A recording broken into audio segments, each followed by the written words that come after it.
one of 750,000 displaced refugees, a single face among a sea of stateless people, become the symbol of that nation's struggle for decades. How does a man with no country, no formal army, and no official portfolio transform himself into one of the most recognizable and polarizing political figures of the 20th century? Yasser Arafat's image is one of the few that is instantly globally identifiable. The checkered keffiyeh, folded just so in the shape of Palestine, the scraggly beard, the olive-green fatigues. This was not an accident. It was a carefully crafted political uniform, a brand that communicated resistance, identity, and resilience. He willed himself into becoming a symbol, understanding that for a people without land or borders, a powerful symbol might be the most potent weapon they could possess. His entire life was a performance of this identity, a journey from the anonymity of dispossession to the global stage, where his very presence forced the world to reckon with the people he represented, the Arafat paradox. This is the story of a man who was, for half a century, the living embodiment of a nation's struggle, yet died before that nation was ever truly born. He was a Nobel Peace Prize laureate who was simultaneously branded an unforgivable terrorist. He was a revolutionary who donned the fatigues of a fighter and a statesman who addressed the world in a stoop from the podium of the United Nations. He built an entire government in exile from nothing, only to see the self-governing authority he finally established criticized for the very corruption and cronyism that would later tear it apart. The central question of his entire life, the paradox that defines his legacy, is whether Yasser Arafat was the indispensable father of Palestine, the only man who could have given his people a global voice, or if he was, in the end, the single greatest obstacle to their dream of a state, the man who, at the final moment, could not bring himself to say yes. The seismic events of 1948 fundamentally altered the Palestinian landscape through what became known as the Nakba, or catastrophe. During the Arab-Israeli War, which established the State of Israel, more than 750,000 Palestinians were displaced from their homes, seeking refuge across neighboring territories including Jordan, Lebanon, Syria, and the newly designated areas of the West Bank and Gaza Strip. While Yasser Arafat was pursuing civil engineering studies in Cairo during this period, the displacement of his family and people became the crucible that would forge his lifelong mission and identity. This displacement created an indelible mark on Arafat's consciousness, transforming the Nakba from a mere political event into an existential crisis that would drive his future actions. The profound sense of loss, humiliation, and statelessness experienced by his people became the foundation of his unwavering focus, spurring him to seek resolution through various means, from political maneuvering to diplomatic engagement and armed conflict. A compelling paradox emerges when examining Arafat's early career trajectory. As a successful civil engineer in Kuwait, he had achieved professional stability and financial security. Yet, he chose to risk everything, his career, wealth, and personal freedom, to establish a clandestine revolutionary movement. This decision becomes even more remarkable considering he wasn't operating from the desperate conditions of refugee camps, but rather from a position of relative privilege and comfort. The risks Arafat undertook were substantial and multifaceted. He operated within Arab states that viewed independent Palestinian organizing with deep suspicion and often violent opposition, considering it a threat to their stability and leadership of the broader Arab cause. The potential consequences included arrest, torture, and execution, not just from Israeli forces, but from the very Arab nations supposedly allied with the Palestinian cause. This willingness to abandon security for an uncertain and dangerous path revealed the depth of his commitment to Palestinian liberation. In 1959, Arafat's dedication materialized in the formation of Fatah, the Palestinian National Liberation Movement, established in Kuwait with close associates like Khalil al-Wazir, Abu Jihad.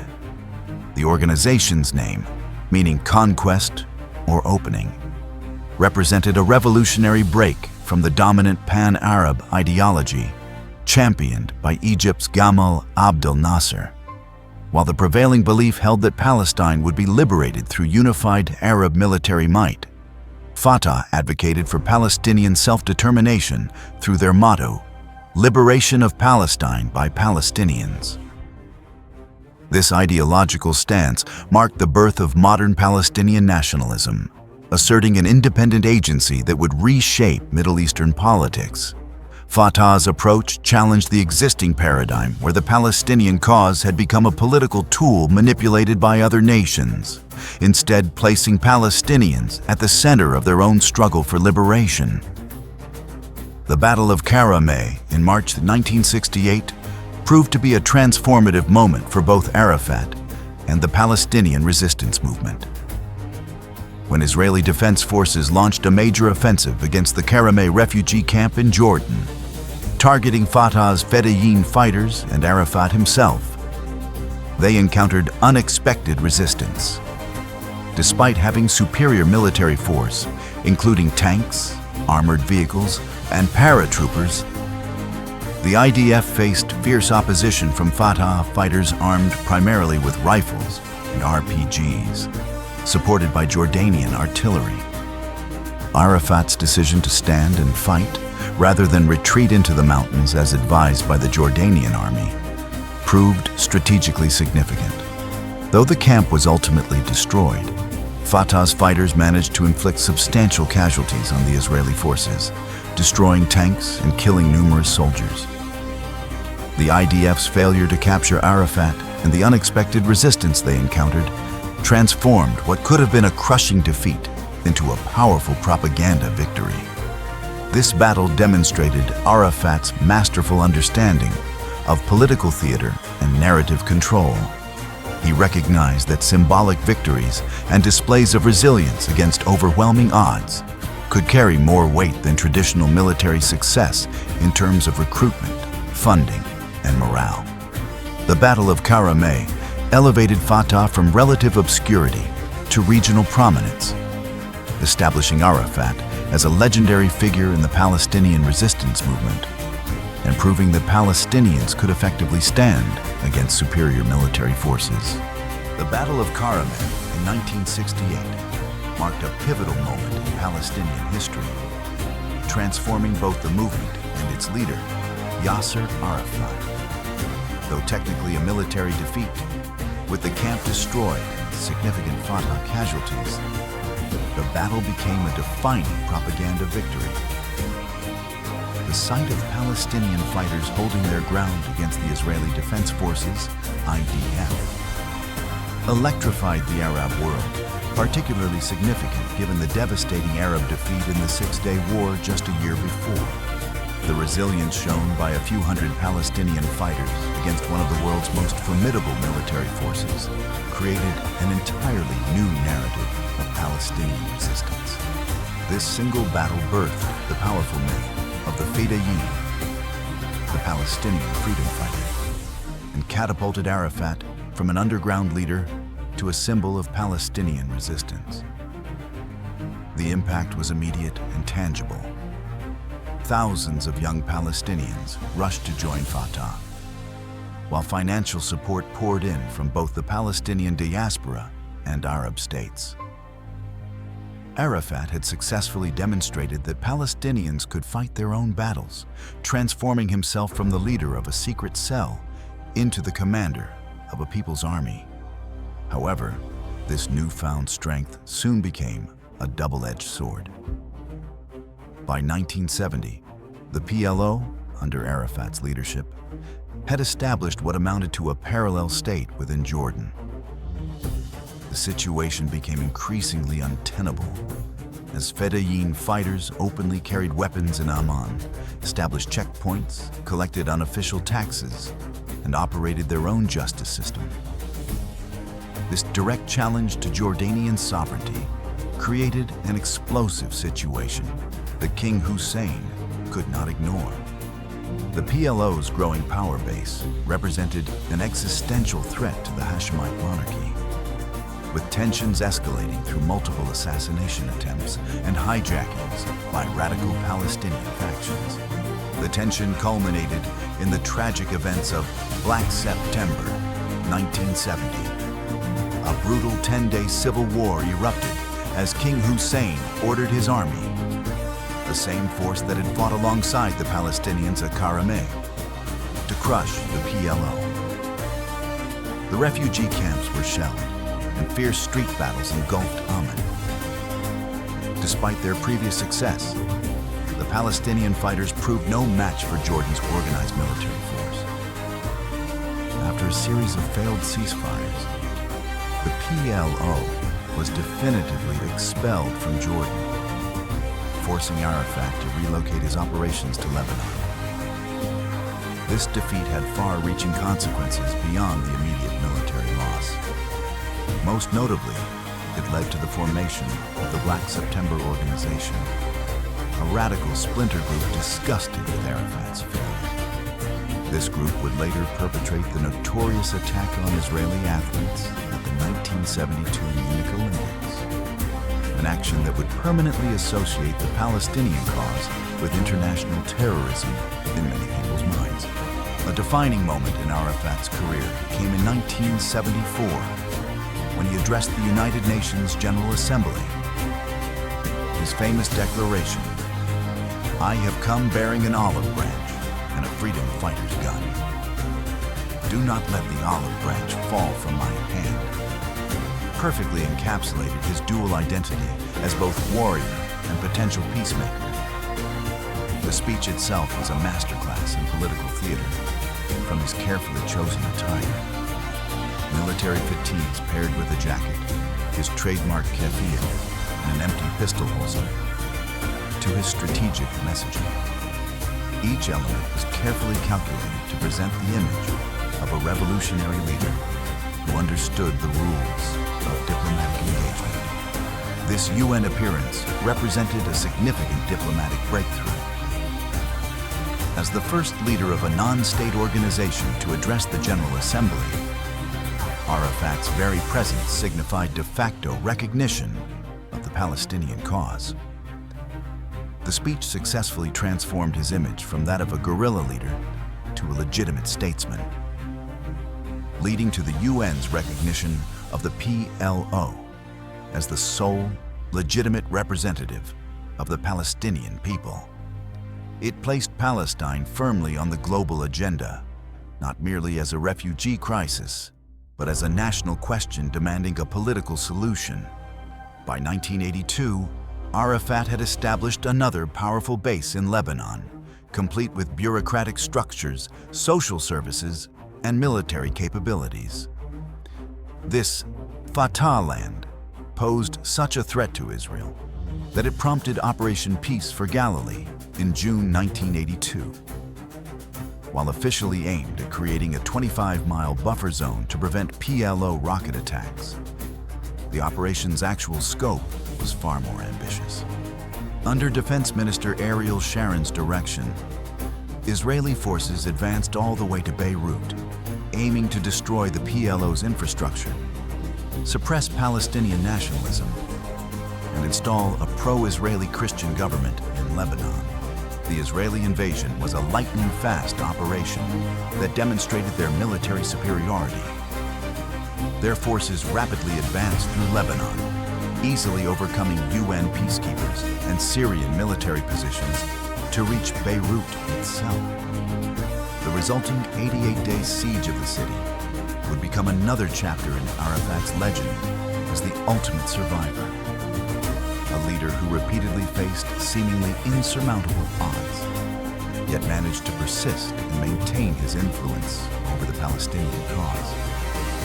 This ability to survive intense military pressure while maintaining organizational coherence became a defining characteristic of both Arafat's leadership and the Palestinian resistance movement as a whole. The siege of Beirut exemplified the complex dynamics of Middle Eastern politics and the precarious position of Palestinian forces caught between various regional powers.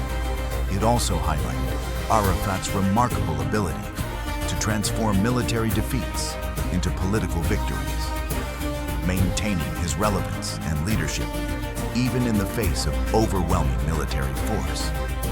This pattern of survival against the odds would continue to characterize Arafat's leadership throughout his career, earning him the nickname the Teflon for his ability to emerge from seemingly impossible situations with his authority intact.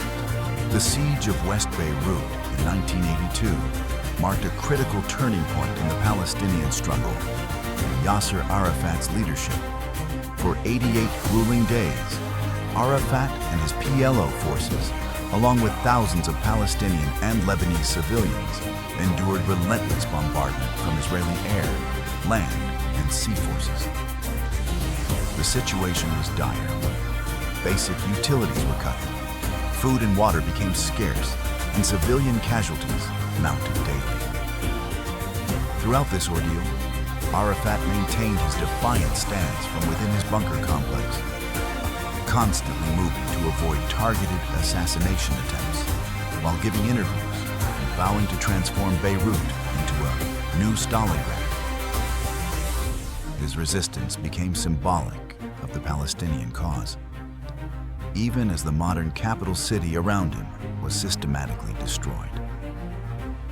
The siege concluded through U.S. diplomatic intervention, with Special Envoy Philip Habib negotiating a deal for PLO fighters' evacuation under international protection in exchange for Israel lifting the siege and guaranteeing civilian safety. Though Arafat famously flashed the V for victory sign as he departed by ship in August 1982, this moment actually represented his most devastating defeat. His forced exile to Tunis, 1,500 miles from his people, left him politically and militarily isolated, seemingly irrelevant to the Palestinians living under occupation in the West Bank and Gaza. The Palestinian resistance underwent a profound transformation in 1987, shifting from exiled fighters with guns to a new generation armed with stones. This change would unexpectedly restore Arafat's relevance to the Palestinian cause. For 2 decades, the struggle had been led externally by Arafat and his PLO fighters. But now, an internal leadership emerged, one that had never known any reality except occupation. The gun, long the symbol of Arafat's PLO, was about to be overshadowed by the stone, a weapon that would prove far more potent in the court of public opinion. December 1987 saw the spontaneous eruption of the first Intifada in the Israeli-occupied territories. This shaking off wasn't orchestrated by the PLO, but emerged as a grassroots uprising, triggered by a traffic incident but fueled by 20 years of occupation, land confiscation, and daily humiliation. The movement was led by young Palestinians born after 1967, whose entire identity was shaped by their daily confrontations with Israeli soldiers and settlers. The Intifada manifested through mass protests, commercial strikes, civil disobedience, and most notably, teenagers and children throwing stones at heavily armed Israeli forces. The uprising caught Arafat, then in his Tunis headquarters, completely off guard. He hadn't ordered it and didn't control it, leaving him and the PLO's old guard at risk of becoming irrelevant, potentially superseded by the unified national leadership of the uprising. However, Arafat's political survival instincts kicked in. He quickly recognized 2 crucial facts. Military options from outside had failed, and he needed to co-opt this powerful new movement for risk obsolescence. He swiftly positioned himself as the uprising's symbolic head and international spokesman, channeling crucial funding to support strikers and affected families. The First Intifada dramatically altered the political landscape. Images of Palestinian children confronting Israeli tanks created a public relations disaster for Israel, revealing the occupation as a brutal, unwinnable conflict rather than a benign administration. This created unprecedented pressure both within Israel and internationally to find a new approach. The military solution was clearly failing, and the status quo had become untenable. This pressure broke the long-standing diplomatic stalemate, forcing the United States to engage directly with the PLO and leading to Arafat's landmark 1988 Geneva speech, where he renounced terrorism and recognized Israel's right to exist. These developments culminated in the historic moment of September 13, 1993, when Arafat and Israeli Prime Minister Yitzhak Rabin shared an awkward but momentous handshake on the White House South Lawn, guided by President Bill Clinton. This gesture between lifelong enemies, once unthinkable, emerged from months of secret negotiations in Oslo, Norway. Away from media scrutiny, PLO and Israeli negotiators met in private houses, facilitated by Norwegian diplomats, to forge what became known as the Oslo Accords. The resulting declaration of principles wasn't a final peace treaty, but established a crucial framework. The PLO officially recognized Israel's right to exist, while Israel acknowledged the PLO as the Palestinians' legitimate representative. The accords created the Palestinian Authority with limited self-rule in Gaza and Jericho, setting a 5-year timeline for negotiating final status issues. This was a radical departure from decades of mutual non-recognition and armed conflict. Arafat's transformation reached its apex in 1994 when he shared the Nobel Peace Prize with Rabin and Israeli Foreign Minister Shimon Peres, who had been instrumental in crafting the accords. This remarkable evolution saw the former world's most notorious terrorist standing alongside his former enemies as a recognized partner for peace, validating his strategic shift from armed struggle to diplomacy. The award represented the international community's highest recognition of the efforts to resolve one of the world's most intractable conflicts through peaceful means. This period demonstrates the complex dynamics of leadership during times of conflict and change. Arafat's journey from besieged guerrilla leader in Beirut to Nobel laureate in Oslo illustrates both the potential for political transformation and the necessity of adapting to changing circumstances. The era marked a fundamental shift in the Palestinian struggle, from armed resistance to civil disobedience, and ultimately to diplomatic engagement, though the path to lasting peace would prove far more challenging than that historic handshake suggested. The mid-1990s marked a period of unprecedented optimism for Middle East peace, riding the wave of global transformations like the end of the Cold War and apartheid's fall in South Africa. This era was characterized by a powerful belief in the new Middle East concept, where economic partnerships would supersede historical conflicts. Both Palestinians and Israelis shared a genuine conviction that their generations-old struggle was finally approaching resolution, though this optimism would later seem almost naively hopeful in retrospect. For Yasser Arafat, this period brought a deeply personal triumph.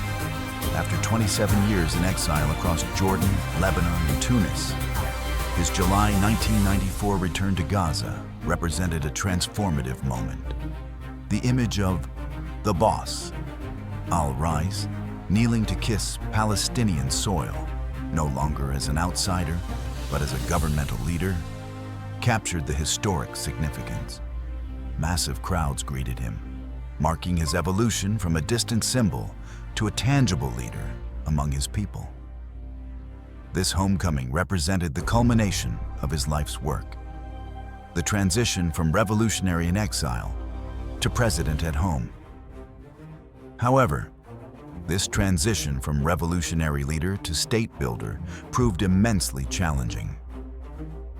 The skills that had served Arafat well as a resistance leader, disruption, criticism, combat, and inspiration, were markedly different from those needed to build a functional democratic state, which required management, compromise, and accountability. This fundamental mismatch between revolutionary leadership and governance would ultimately contribute to the erosion of the peace process. As head of the newly established Palestinian Authority, PA, Arafat achieved several notable firsts.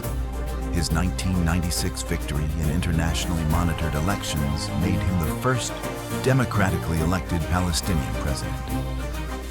He established governmental institutions, complete with ministries, police forces, and international recognition. His symbolic transition included trading military attire for safari suits, though notably keeping his signature keffiyeh. The PA represented the first entity of self-government the Palestinians had ever known, and was intended to evolve into a fully fledged state of Palestine within 5 years. Yet, the PA quickly faced serious internal criticisms. Arafat's leadership style, shaped by his revolutionary past, led to problematic governance patterns. He created multiple competing security forces, answering only to him, established a vast patronage network that absorbed international aid, and allowed his allies to monopolize essential commodities like cement, flour, and gasoline. This created a wealthy elite class, while many Palestinians remained impoverished. His governance style, dubbed a "riseocracy," replicated the factional control methods he had used during the revolution, playing different groups against each other while maintaining absolute personal authority. The pivotal moment came during the 2000 Camp David summit, where President Bill Clinton brought together Arafat and Israeli Prime Minister Ehud Barak for final status negotiations. The Israeli-American proposal included a Palestinian state on over 90% of the West Bank and all of Gaza, with land swaps as compensation. However, Arafat rejected this most generous offer based on 3 fundamental issues, creating what would become known as the Arafat paradox. Why would a man who spent his life fighting for a state walk away from the best offer to create one? The rejection centered on 3 core, non-negotiable Palestinian demands. First, Jerusalem's status remained contentious, particularly regarding the Temple Mount/Haram al-Sharif. While Palestinians would have received sovereignty over Muslim and Christian quarters, Israel would maintain residual sovereignty over this crucial religious site. Arafat famously declared that the Arab leader has not been born who will give up Jerusalem. Second, the territorial offer would have resulted in a fragmented state, with Israeli-controlled roads and settlements creating what Palestinians viewed as isolated Bantustans. Third, and perhaps most crucially, the Palestinian right of return remained unresolved, with Israel offering only symbolic return options and compensation rather than full implementation, viewing the return of millions of refugees' descendants as demographic suicide. The summit's failure led to bitter accusations from all sides. Clinton and Barak publicly condemned Arafat's intransigence, with Clinton later stating that he said no to everything. From their perspective, Arafat had chosen to remain a revolutionary rather than become a state leader. Palestinian supporters and many historians argued the offer represented an impossible compromise rather than a generous proposal, suggesting that accepting it would have meant betraying core Palestinian principles. The collapse of these negotiations marked the end of the Oslo period's optimism, what many consider the last realistic opportunity for a 2-state solution. The situation deteriorated further with mounting Palestinian frustration over failed independence promises and PA corruption. The peace process had failed to deliver independence, and the Palestinian Authority was increasingly viewed as corrupt and ineffective. This powder keg of tension would soon be ignited by Ariel Sharon, the controversial right-wing Israeli opposition leader known for his role in the 1982 Lebanon invasion.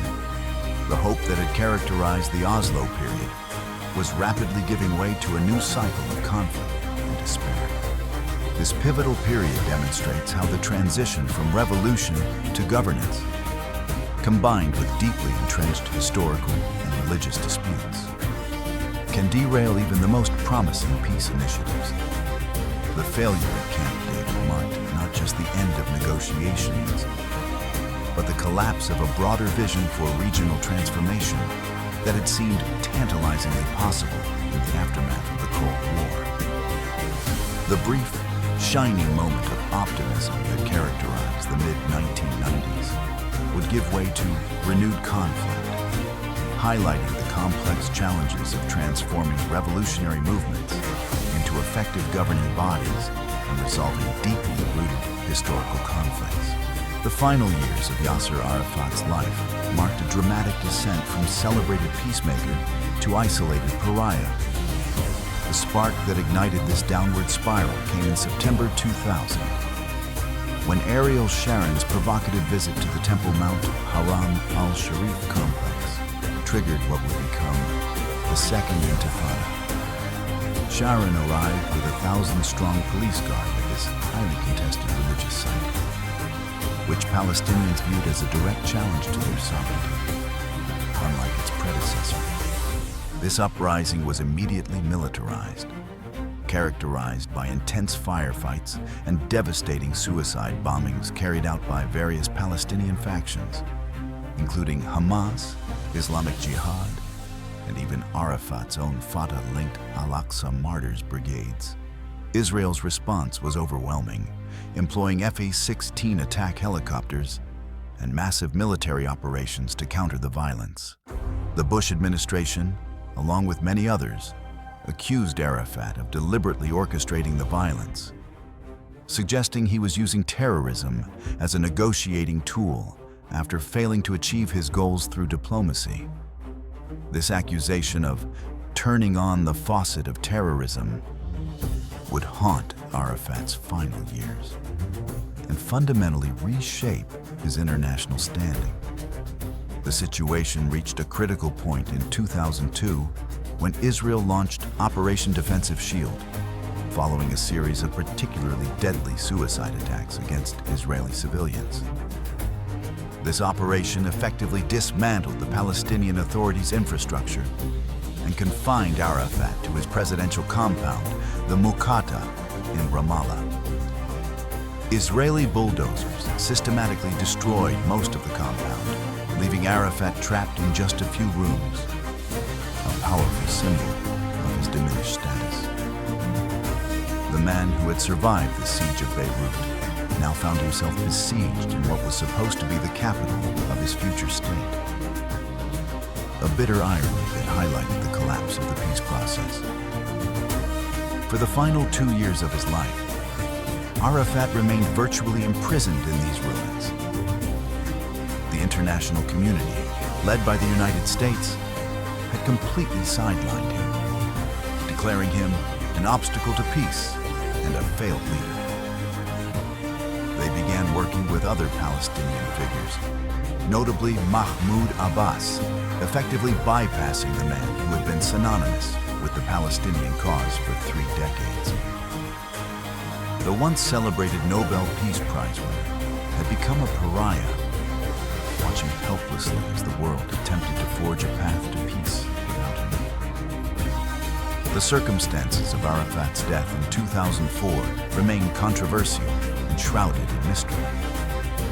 He fell ill in October with an unexplained blood disorder and was transferred to a military hospital in Paris, where he died on November 11th. While the official cause was listed as a hemorrhagic stroke, the absence of an autopsy requested by his wife Suha fueled speculation about possible assassination. This speculation gained new life in 2012 when an Al Jazeera investigation found elevated levels of polonium-210 on Arafat's personal belongings. This rare and highly toxic radioactive isotope was the same substance used to assassinate Russian dissident Alexander Litvinenko in 2006. The subsequent exhumation and testing of his body produced conflicting results. Swiss experts found evidence consistent with polonium poisoning, while French and Russian teams concluded he died of natural causes. The truth remains elusive, with millions of Palestinians convinced their leader was assassinated by Israel, while Israel and many Western observers dismiss this as conspiracy thinking. The impact of Arafat's death on Palestinian politics was immediate and profound. He had created a system entirely dependent on his personal authority and charisma, intentionally building a network of patronage and loyalty that centered on him alone. His absence left a devastating power vacuum that quickly led to internal strife. This became painfully apparent in 2006 when Hamas won parliamentary elections, delivering a stunning rebuke to Fatah's old guard. The resulting tension erupted into a bloody civil war in 2007 that split Palestinian territory between Hamas-controlled Gaza and Fatah-controlled West Bank, a division that persists today. Arafat's legacy remains deeply contested. To his supporters, he was al-Qatyar, the old man, the father of Palestinian nationalism who transformed a scattered refugee population into a cohesive political movement with global recognition. He was the ultimate survivor who endured countless defeats, yet always emerged to continue the struggle, giving voice and identity to a displaced people fighting for their homeland. Critics, however, see him as a revolutionary who failed to evolve into an effective statesman. They argue he squandered the historic opportunity for statehood at Camp David, choosing familiar patterns of resistance over the difficult compromises necessary for peace. His embrace of violence during the Second Intifada and the corruption that flourished under his leadership are cited as evidence of his ultimate failure to transition from resistance leader to state builder. Perhaps Arafat's true legacy lies in this fundamental contradiction. He was uniquely successful in creating the idea of a Palestinian state and building its foundational institutions. Yet when presented with the opportunity to establish that state in reality, he proved unable or unwilling to take the final steps. Whether his rejection of the Camp David Accords was a tragic mistake or a justified response to an unacceptable offer remains a subject of intense debate, one that will likely continue as long as the Israeli-Palestinian conflict remains unresolved. This paradox, the founder who couldn't become the finisher, encapsulates both Arafat's historic achievement in establishing Palestinian national aspirations on the world stage and his ultimate failure to translate that achievement into a sovereign state. His life's work thus remains incomplete, a testament to both the power and limitations of revolutionary leadership in the modern world. The geographic and political schism that emerged after his death, splitting Palestinian territory between Gaza and the West Bank, stands as a stark reminder of the challenges he faced and the complex legacy he left behind.